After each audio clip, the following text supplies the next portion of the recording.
Hi, ഞാൻ ഇന്നൊരു important topic സംസാരിക്കാനാണ് വന്നേക്കുന്നത് ത്രൂ മൈ എക്സ്പീരിയൻസ്.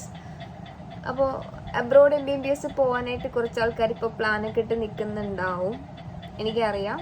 കാരണം നീറ്റ് റിസൾട്ട് വന്നു, ഗവൺമെൻറ് കോളേജ് കിട്ടത്തില്ല.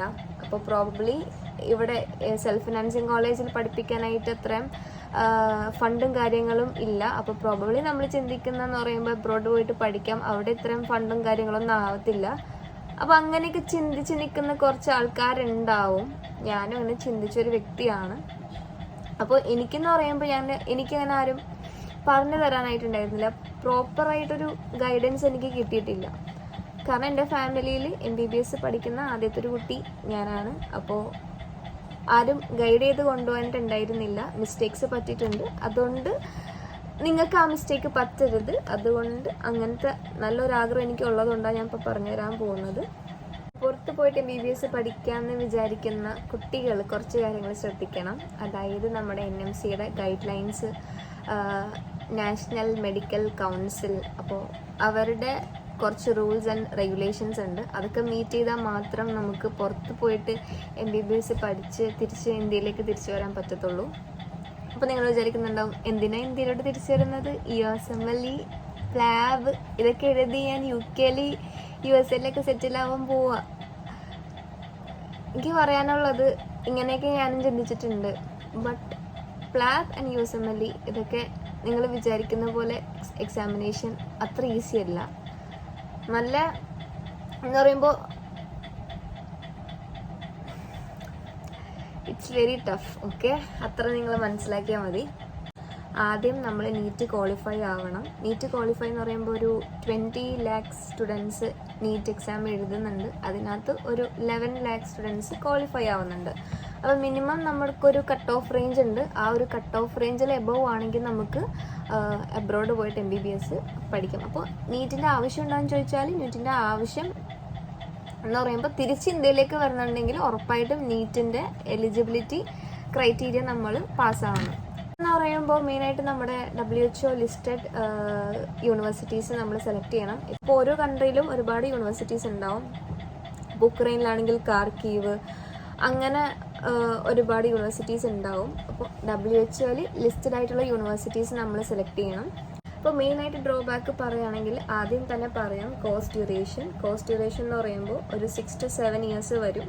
അതായത് 54 months നമ്മുടെ ഈ കോഴ്സും, അതായത് 1 year ആ ഒരു കൺട്രിയിൽ തന്നെ നിന്ന് ഇൻറ്റേൺഷിപ്പ് നമ്മൾ വാങ്ങിക്കണം.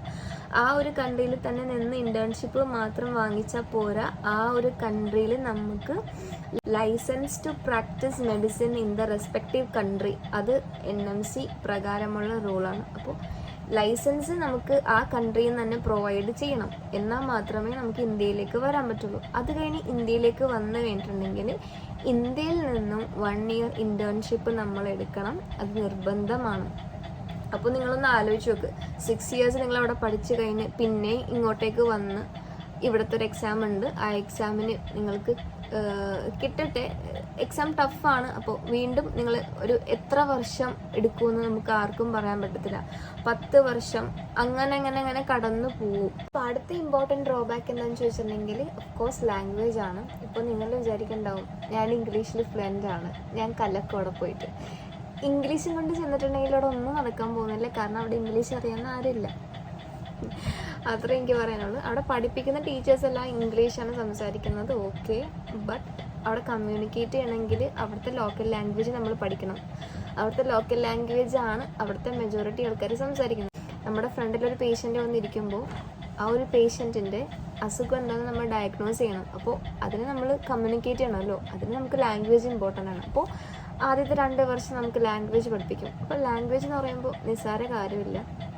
നമ്മൾക്കൊന്ന് ആലോചിച്ച് നോക്കുക, നമ്മൾ ചെറുപ്പം മുതൽ ഹിന്ദിയൊക്കെ പഠിക്കാൻ തുടങ്ങിയതാണ്. എനിക്ക് ഇപ്പോഴും ഹിന്ദി വശമില്ല.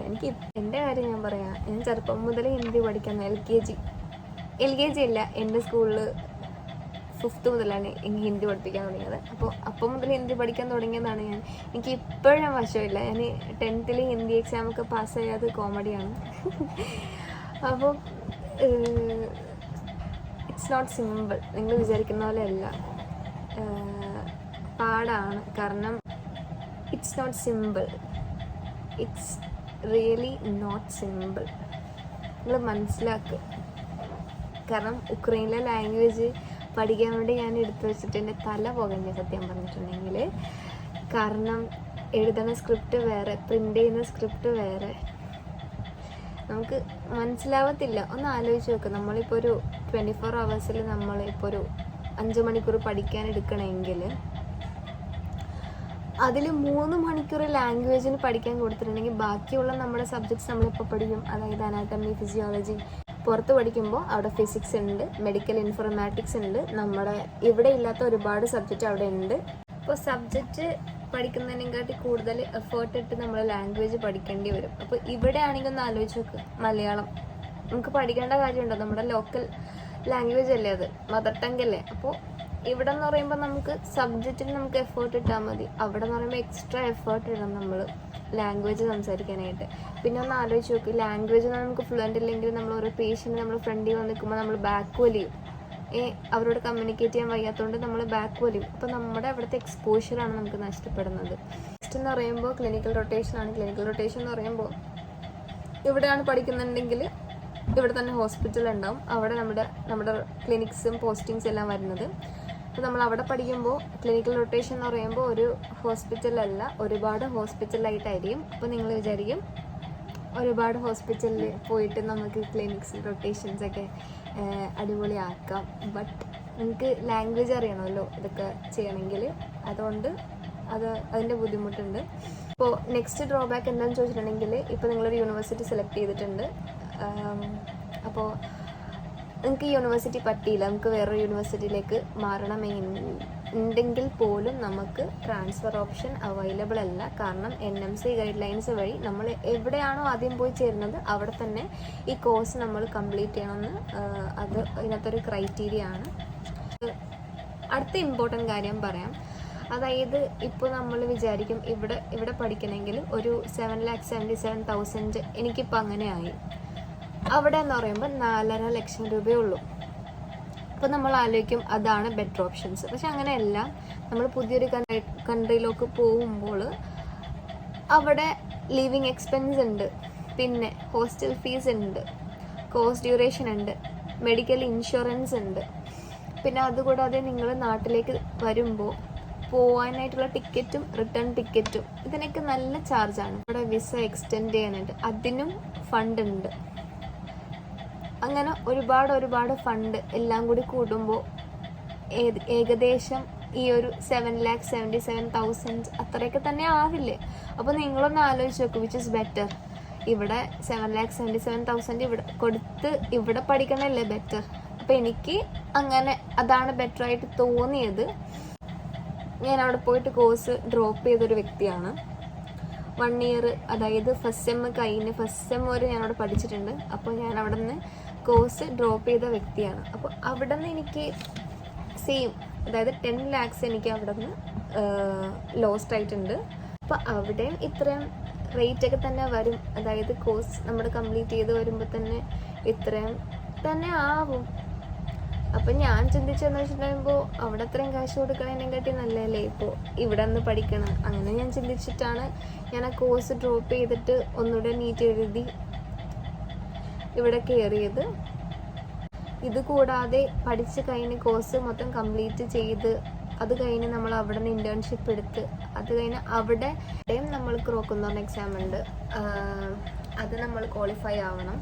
അവിടെ നിന്ന് ആ എക്സാം എന്തോ അറ്റംപ്റ്റ് 3 അറ്റംപ്റ്റ് എന്തോ ഉള്ളൂ. ആ അറ്റംപ്റ്റിൽ നമ്മൾ ആ എക്സാം ഫെയിലായി കഴിഞ്ഞിട്ടുണ്ടെങ്കിൽ തിരിച്ച് നമ്മൾ ഇന്ത്യയിലേക്ക് പാക്ക് ചെയ്ത് അയക്കും. ഇതൊന്നും കൊണ്ട് ഡ്രോബാക്സ് നിൽക്കത്തില്ല. മെയിനായിട്ട് എനിക്ക് തോന്നിയ ഇഷ്യൂസ് ഇത്രയും കാര്യങ്ങളാണ്.